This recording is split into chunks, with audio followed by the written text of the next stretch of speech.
हिंदू धर्म में पीपल के वृक्ष की जो गणना वराह पुराण में करी गई है, 4 बजे से 7 बजे तक शिव के भ्रमण का समय बताया है शाम को। तो 7 बजे से लेकर फिर रात्रि 9 बजे तक लक्ष्मी और दरिद्रता फिर भ्रमण पर जाती है। इनका एक समय निश्चित है महाराज, भ्रमण कर कर आ जाना। अब इस बीच में जब लक्ष्मी और दरिद्रता दोनों निकल कर जा रही हैं तो दोनों एक भाव रख कर जाती हैं कि आज हमको कहां प्रवेश करना है।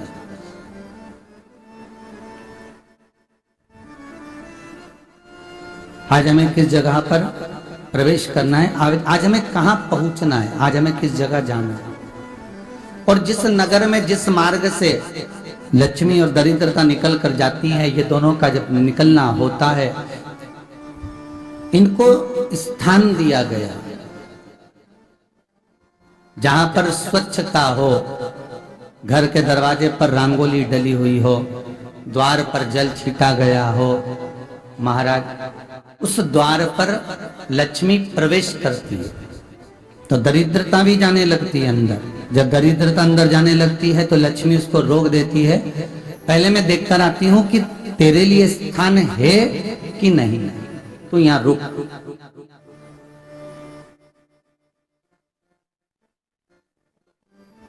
कुछ देर तक दरिद्रता बाहर खड़ी रहती है और लक्ष्मी जी की बड़ी बहन जब दरिद्रता बार बार अंदर जाने का प्रयास करती है तो लक्ष्मी जी कहती हैं, जीजी तू इतनी बड़ी होकर तुझे मालूम है तू तेरा सम्मान होना चाहिए, आदर होना चाहिए, और तू अंदर चली जा और कोई तेरा सम्मान ना करे तो कितना बुरा लगेगा, इसलिए तू बाहर खड़ी है, मैं अभी अंदर जाती हूँ। और जब लक्ष्मी जी भ्रमण कर लेती हैं, अंदर प्रवेश कर कर आती हैं, और प्रवेश कर कर आती हैं तो दरिद्रता पूछती है चले अंदर। तो लक्ष्मी जी कहती हैं, तुझे मालूम नहीं है क्या जीजी कि जिस घर में मैं प्रवेश कर जाती हूं उस घर में फिर दरिद्रता नहीं जा सकती, क्योंकि ये तेरा वचन था, ये तेरा वचन था। अपन दोनों का जब मंगल विवाह हुआ था, मेरा विवाह जब नारायण के साथ में हुआ और तुम्हारा विवाह जब दुस्साह मुनि के साथ हुआ, दरिद्रता का विवाह दुस्साह मुनि के साथ हुआ। जब अपना दोनों का विवाह हुआ था तो अपन दोनों ने एक वादा करा था कि जिस घर में लक्ष्मी प्रवेश कर जाएगी उस दिन फिर दरिद्रता नहीं जाएगी, और जिस घर में दरिद्रता प्रवेश कर जाएगी उस घर में फिर लक्ष्मी नहीं जाएगी। अब जब मैं अंदर देख कर आ गई हूं तो तू अंदर नहीं जा सकती, अर्थात लक्ष्मी के चरण जिस घर में पड़ गए उस घर में फिर दरिद्रता प्रवेश नहीं कर रही। चलते चलते फिर दरिद्रता ने देखा और लक्ष्मी जी इसको लेकर गई, और लक्ष्मी जी ने देखा कि इसके दरवाजे पर जल नहीं छीटा गया, इसके दरवाजे पर ना रंगोली डली है, इसका द्वार साफ नहीं हुआ, इसके द्वार पर दीप नहीं है, इसके द्वार पर कलश नहीं है, इसके दरवाजे पर ढेर सारा कचरा पड़ा हुआ है, कोई स्वान कोई कुत्ता गंदगी भी कर कर चला गया है, कहीं बिल्ली ने गंदगी कर रखी है, कहीं जीवों ने कुछ गंदा गिरा रखा है।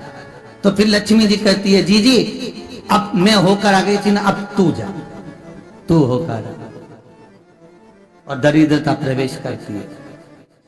तो अंदर जाकर क्या देखती है दरिद्रता कि इतनी सवेरे से मैं घूमने इनके दरवाजे पर आई और ये तो सब चादर तान के चकाचक गुर्राटा भर भर कर सो रहे हैं। तो दरिद्रता कह देती है, तुम्हारा भाग्य ही बेकार है, तुम्हें क्या करूं, तुम ऐसे ही सोते रहो।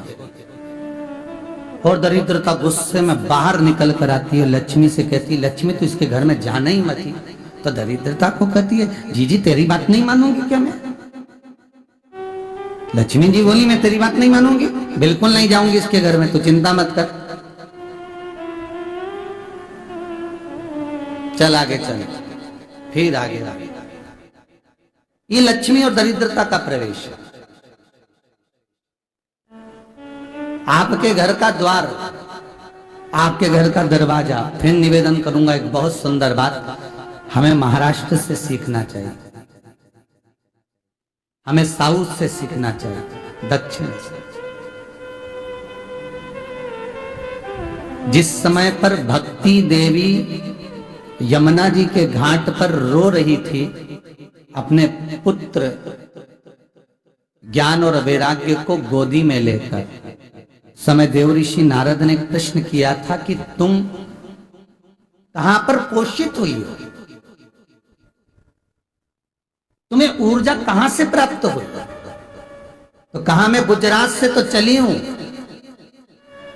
और वहां से चलती चलती भक्ति देवी कहती है मैं बहुत दुखी होकर, बूढ़ी होकर, द्रवित होकर, बड़ी दुख में वहां से चलते चलते जब मैं महाराष्ट्र में पहुंची तो मैंने वहां जाकर देखा कि वहां पर लोग हर पल हर घड़ी ब्रह्म मुहूर्त में उठकर स्मरण करते हैं, नाम जाप करते हैं और दरवाजे पर जल छीट कर रंगोली डालते हैं।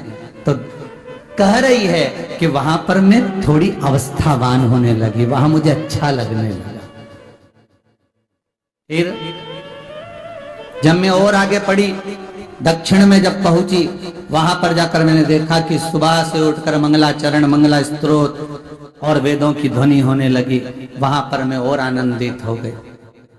हमें कुछ चीजें महाराष्ट्र से सीखना चाहिए कि वहां रहने वाले जो भगत हैं, वारकरी संप्रदाय के जो भक्त होते हैं, वैष्णव जो धर्म के भक्त होते हैं, उनका नियम है सवेरे के समय घर में पानी है कि नहीं है, पर जब भी वो घर का दरवाजे के बाहर थोड़ा ना थोड़ा पानी तो छींट ही देते हैं। और छींटने के बाद फिर वहां पर अपने यहाँ तो दिवाली पे रंगोली बनती है जी, और वहां पर रोज की रंगोली बन जाती है कि कभी हो सकता है परमात्मा राह भूल कर हमारे घर में प्रवेश कर जाए, इसलिए वहां प्रतिदिन की रंगोली, प्रतिदिन।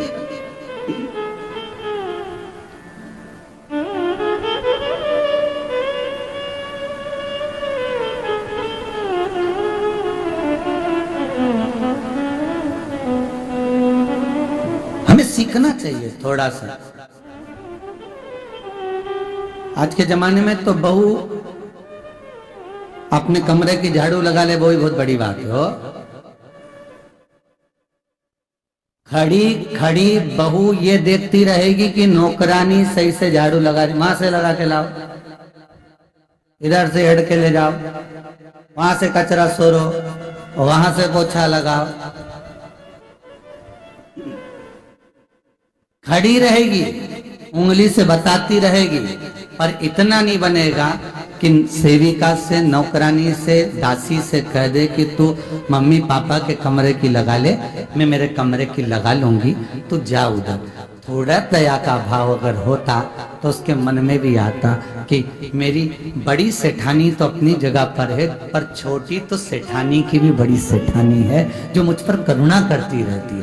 पर बड़ी तो कहे कि बेटा रहने दे, तू उधर ले जा, जब भाभी के कमरे में देख ले जा, उसके बच्चों का बड़ा खिलारा रहता ना, तो उधर देख ले जा, तो जरा उधर, माँ उधर भेज रही है।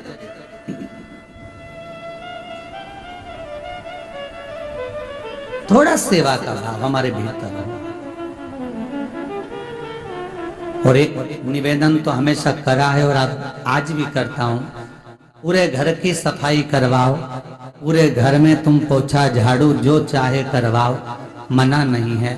पर एक निवेदन है, रसोई घर के अंदर बहू और बेटी ही जाकर भोजन बनाए तो अन्नपूर्णा सदा कृपा करती है महाराज। बहू और बेटी